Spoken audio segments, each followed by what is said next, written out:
This video that I'm about to play was created when I was 65. The day is May the 13th, and May the 29th of this year, I'll be 67. Today, I put a post up, and let me tell you how it read. And this is a follow-up to this video you're about to see, an update. And it went like this, the post on Facebook. On May 29th, I will turn 67. My key to life, stay young at heart and always believe in impossibilities. Always see life through the eyes of the young while moving with the eyes of the wise. So this is my update to this video, just to give some more information. I do want to say that we do follow Kwanzaa and those principles, including self-determination, pride, collective economics, and all of those different principles.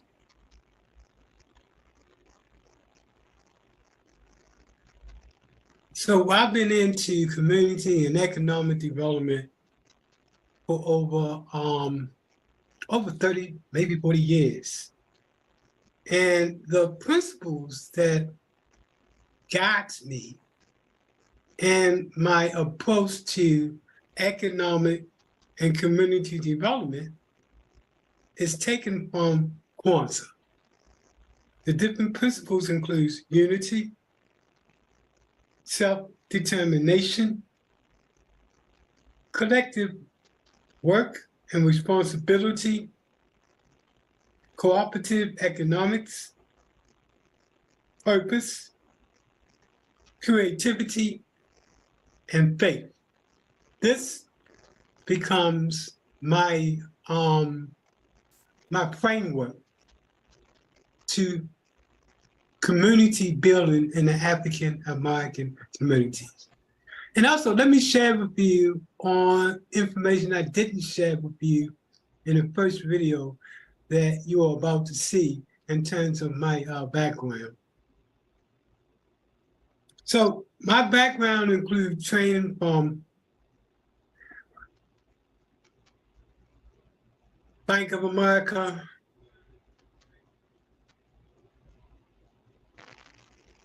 and HUD, Health and Human Service on the federal level, Small Business Administration, the Enterprise Community, as well as List Foundation. These are two of the largest foundations in the country in terms of affordable housing and community building. Collectively, I received training from both of these entities. As a matter of fact, I was so good at what I did that back then, Enterprise Community brought me in as a consultant in order to put together a strategy in Baltimore. Now, what was interesting about Enterprise, it was the first community comprehensive initiative, and people from around the country came to then Baltimore, Sandtown, to see what was going on. It offered the most greatest hope. And it was led by then Jen Rouse from the Foundation Center. Now, in addition to using a private sector approach to reducing the deficiencies in community and including increasing affordable housing, they brought trainers from around the country to give insight from Harvard, from Yale, from Princeton. These are just some of the entities that came and gave approaches and strategies. And again, this becomes the background of my understanding of community development. In addition to that training, it includes the John Hopkins University that focuses on community development, the Small Business Administration, FAMU, and Florida. All of these different training over the years have prepared me for my current focus on changing the narrative in community development. So I'm 27, and the name of this video today is going to be my story. From a menace to society, gang, to a community, to being a community builder of society, change.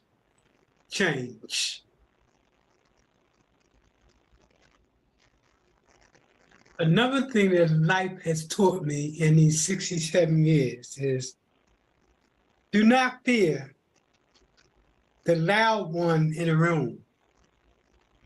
Fear the silent person, for he or she presents the greatest threat. I think another thing that I've learned is that God will clean up your mess. Truthfully, I know as many as times that I've gone to God with my mess, He straightened it out. And then a week later, I'm coming back again with my mess. And again, God has always straightened it out. And that's the glory of God. He always will straighten out your mess. That's another lesson I learned. And I know when I talk to God, He be like, Mike, you back again. What am I going to do with you? But God always comes through. So that's one of the most important things I want to stress. God always got your back. So that being said, let's go ahead and get into the video. Again, keep in mind, this video was created in 2020 when I was 65, but I still stand by the contents. My name is Michael Randolph. Today I turn 65, and I have a story to tell. I was born in Baltimore, specifically the Sandtown Winchester community, West Baltimore, in Baltimore City. I didn't grow up poor. I grew up damn poor. I grew up in a one-block neighborhood called Collette Street. It was known as an alley street. Some people call it Clayton Place. I've seen so many people killed in that neighborhood. Well, Collette Street is gone now, and it's been rebuilt. But I remember how it felt to go to school with tennis shoes that had holes in it, and your moms will put cardboard in it in order for you to go to school. She told us to be proud. In my neighborhood, we dealt with roach infestation, rat infestation. In the basement where I grew up in, it was dirt. So you can imagine having to go all the way down to the basement.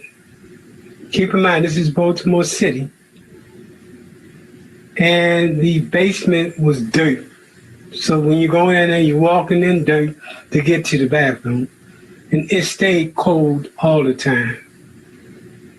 I remember when the heater was turned on and the oil that was in the air.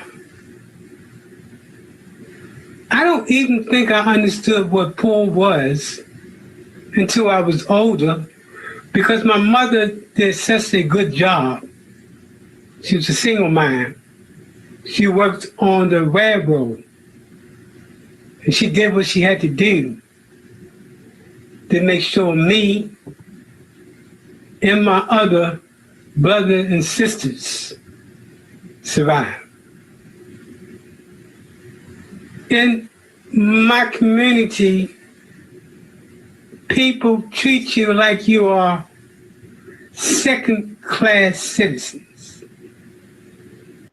And when I say second-class citizens, I want to emphasize this. This flow from the way people teach you from the agencies that you have to interact with, to the employment opportunities that you have, to the whole narrative when folks are considered by the zip code that they come from and not by the character or contents of who they are. This is what I mean by second-class citizen. Ask the average poor person and they can tell you when they have to interact with agencies and things of that nature.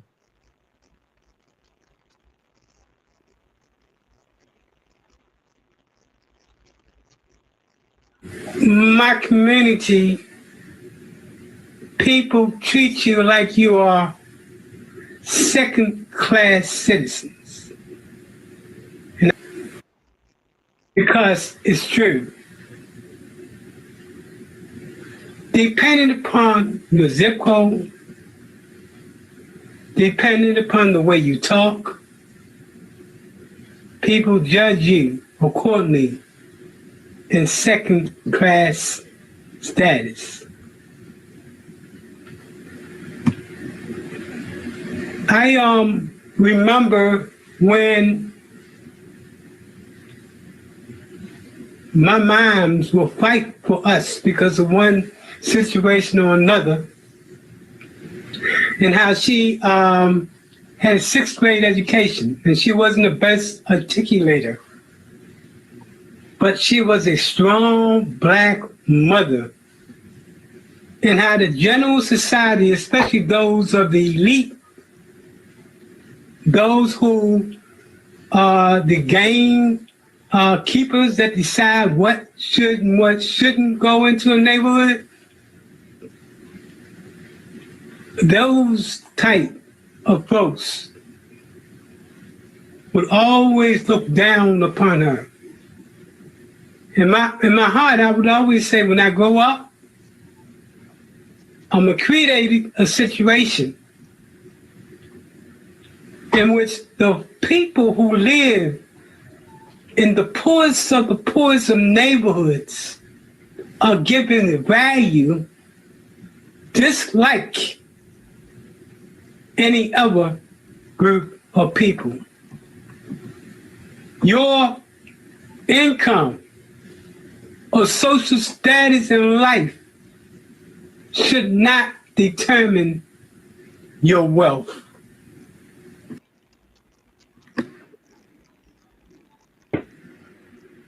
Grown up in some of the most violent neighborhoods in the United States, from Baltimore to Tampa.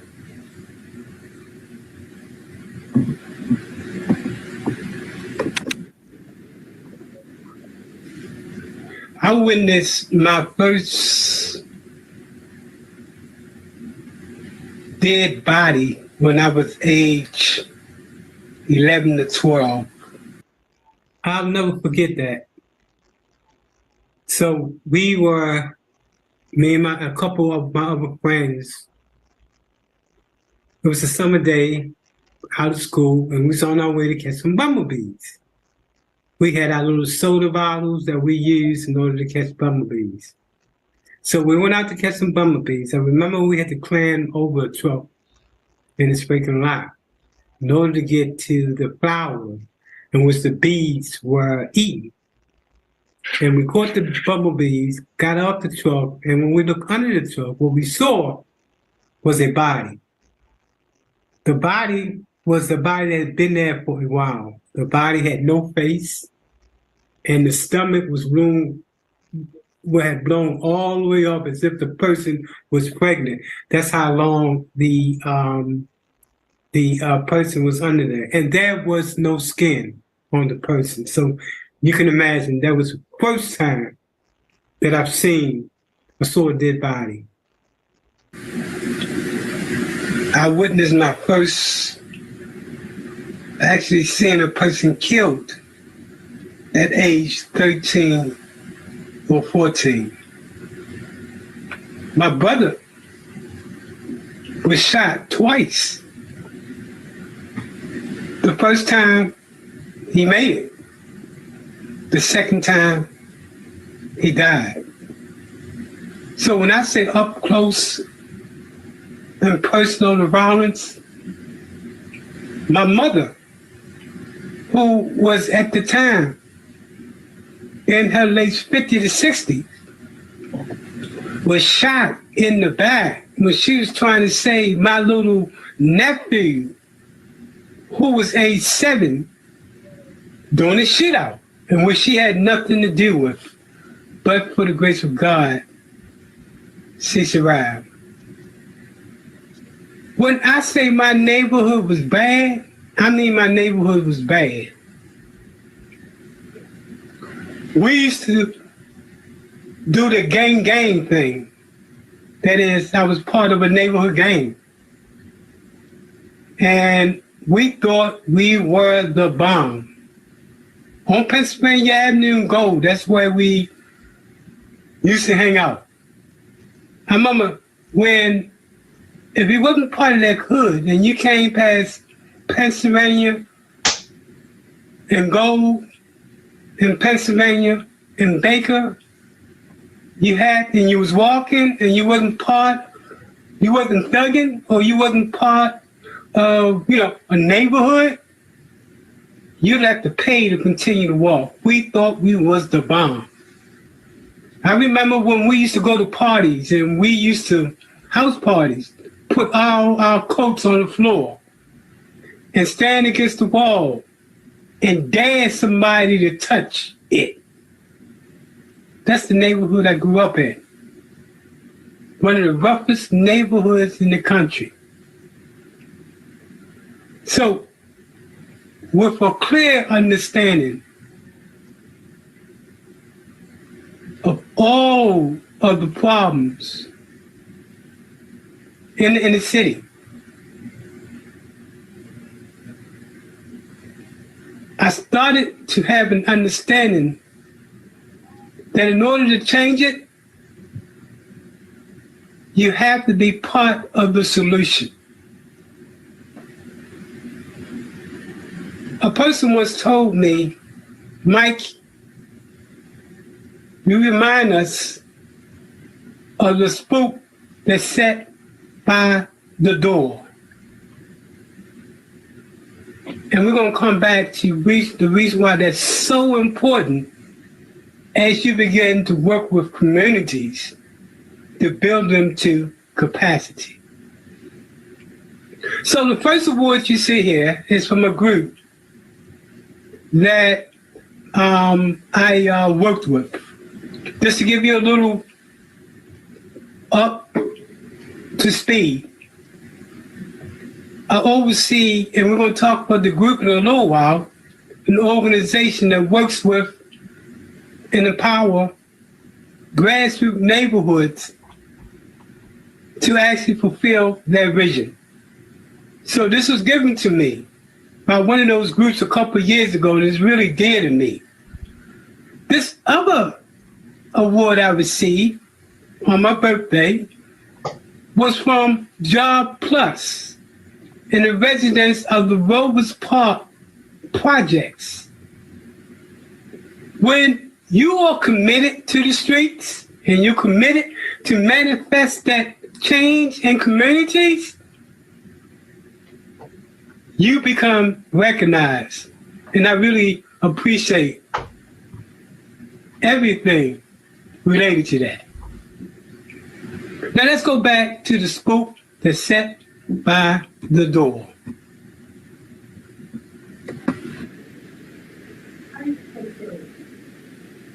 You must curate your own value or someone else will.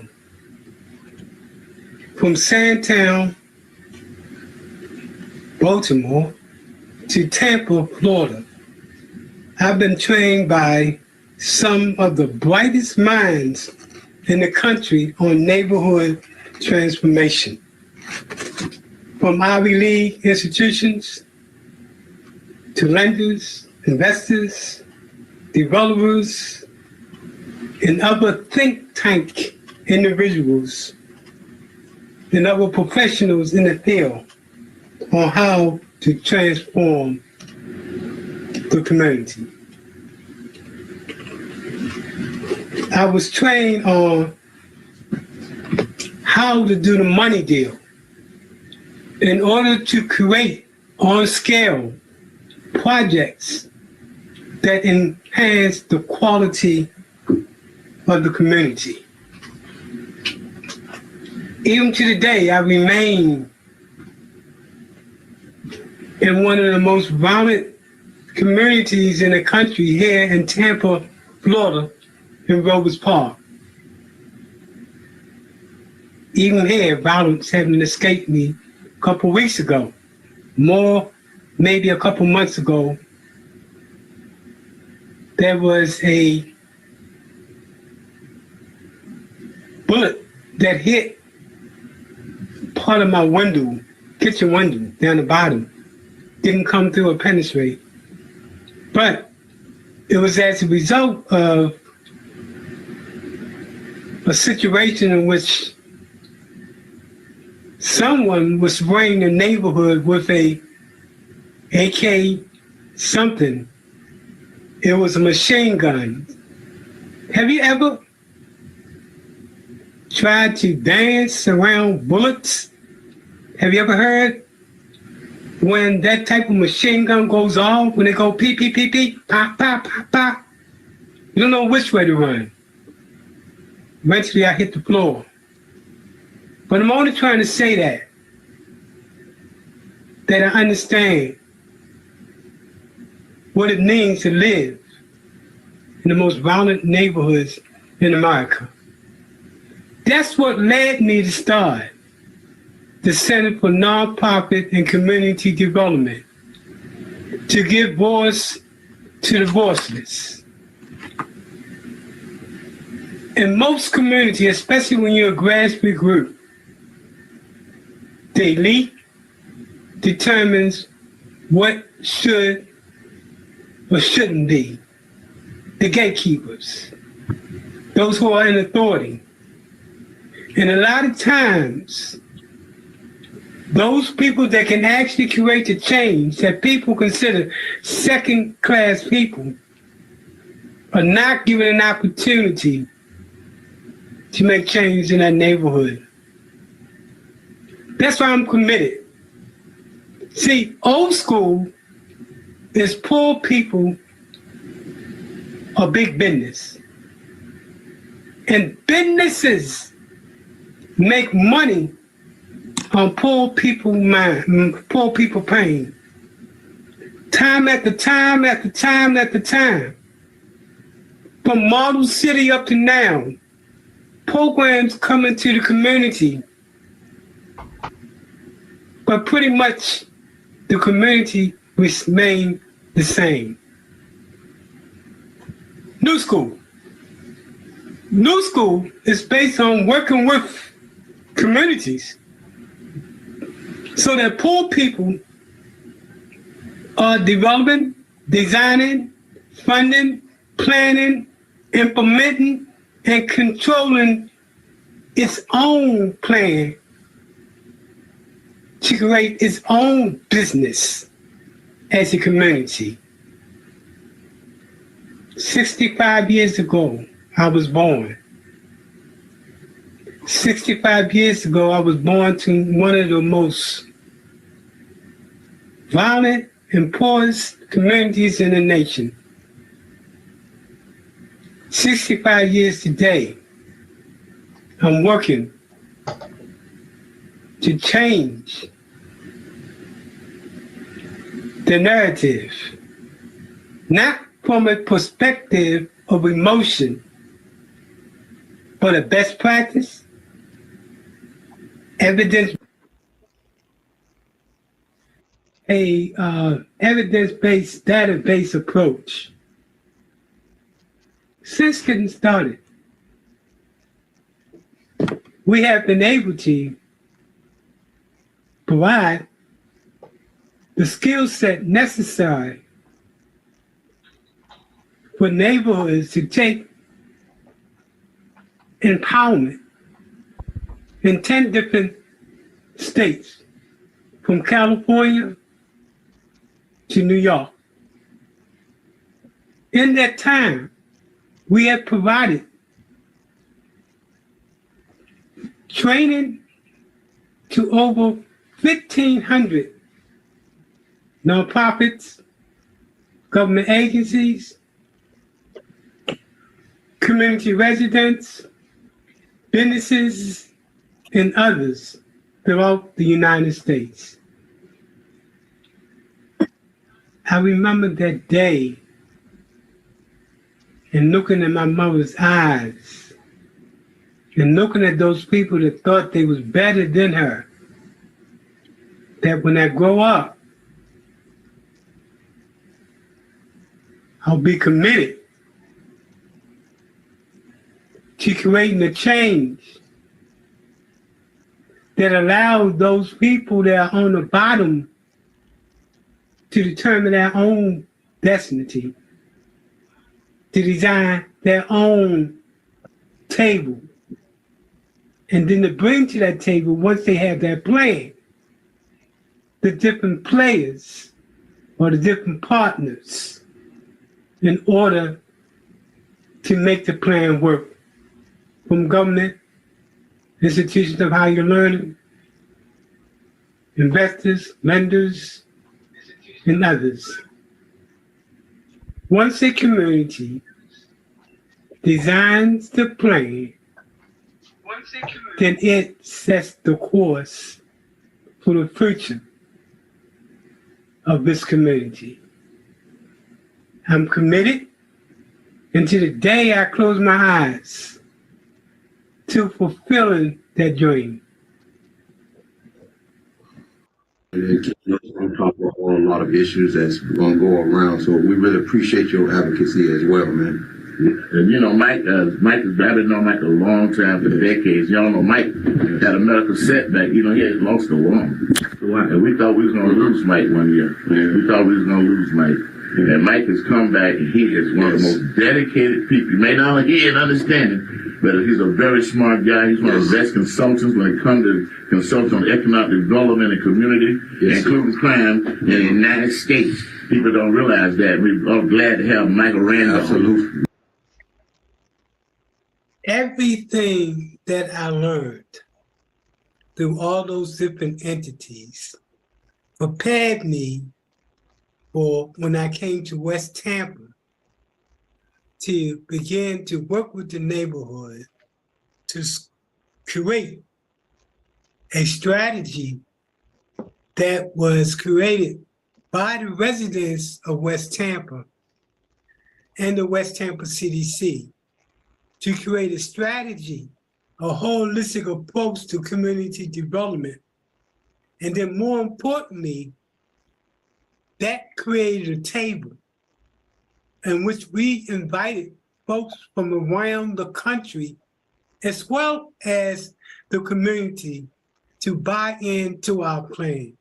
What was different from this plan is that it was a bottom-up approach in which the residents working with the West Tampa CDC put together the strategic plan to get buy-in from the community. And when I say we got buy-in, this meeting, we had people from the national, state, local, neighborhood groups throughout the Tampa.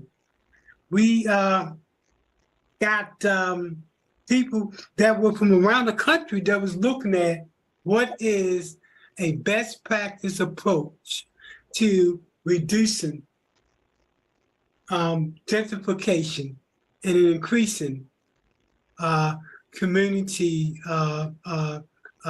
quality of life. Our strategy was based on the poor to the rich transformation process. This was a one-of-a-kind approach, and it was based upon all of the things, all of the people that I met in my life.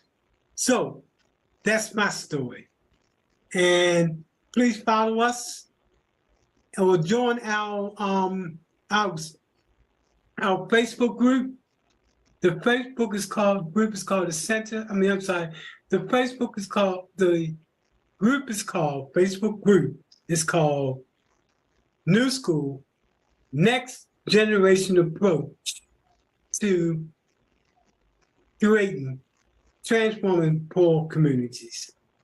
Or you can email me at Center for Nonprofit and Community at gmail.com. So that's my story.